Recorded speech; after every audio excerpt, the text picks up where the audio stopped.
So this is basically what we're going to be talking about, deepening, figuring out, using to our advantage, and aligning with. So the premise number one, hopefully I'm going to convince you of that if you're not already convinced, is that self is really an illusion and that what you really are is a network of relationships.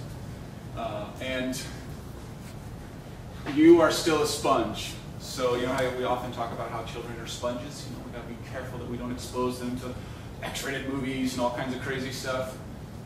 What I'm asserting here, and there's a lot of scientific evidence that shows that it's true, is you're still that sponge.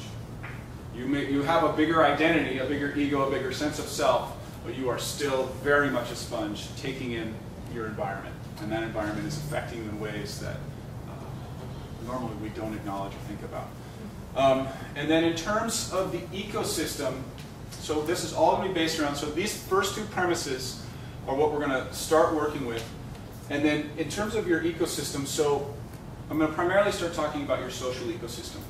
And you have a role within that social ecosystem. You have multiple roles within your social ecosystem. And those roles are in some areas aligned with what you want, and in some areas may not be aligned with what you want. And they may be aligned with your talents. A way to think about it is as if you're a species. As if you're a species within a forest or within some kind of ecosystem. You have the gifts of a redwood, or you have the gifts of a bear, or you have the gifts of a salmon, or you have the gifts of a fungi. And those are inherent in you.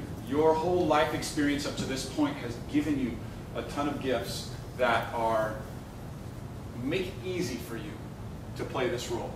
So part of what we'll do here is to, if you don't already know that rule, is to define that role. Define that natural gift that you have. The next premise is that your ecosystem right now, for the most part, is just thrown together. It's just the people you're with, the things that you do. It's not necessarily bad, but there's no design behind it. It's just, it is. It is what it is. You just kind of did it. You know, just like that's how our life happens. We just kind of did it.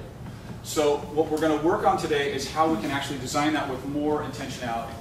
Those of you that are permaculture based, when I bring into the principles, so that's the next section. So we'll align our design with nature.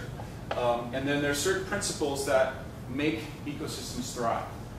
And those of you that are permaculture based are going to see that they're, it was funny, last night I read an online version of the permaculture principles, and I'm like, oh, these are, you know, they're almost all the same, but you know, it was good to see that the work that I was doing, just trying to pull out this ecosystem, is out there, and we're making it. There's lots of people that are working in this mode.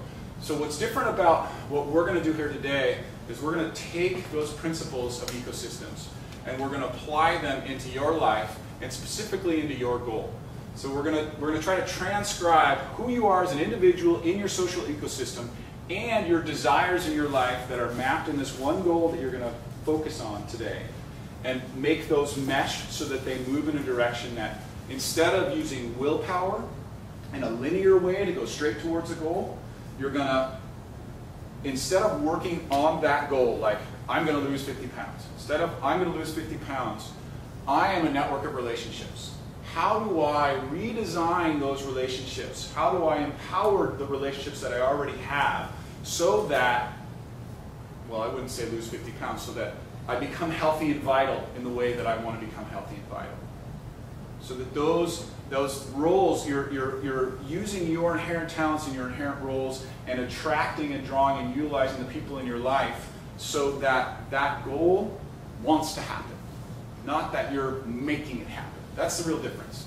And that's why most people, that's why when you say New Year's resolutions, most people are like, oh, don't work. You know, 90, I don't know what the percentage is, but it's upwards of 90% people make them and they don't have it. Or the other flip side of that is you have people that are completely disconnected from nature and from the world around them, and their goal is all will. It's just, they're a will person and they make things happen. And there's none of those people in this room today. You know, they don't need to be here.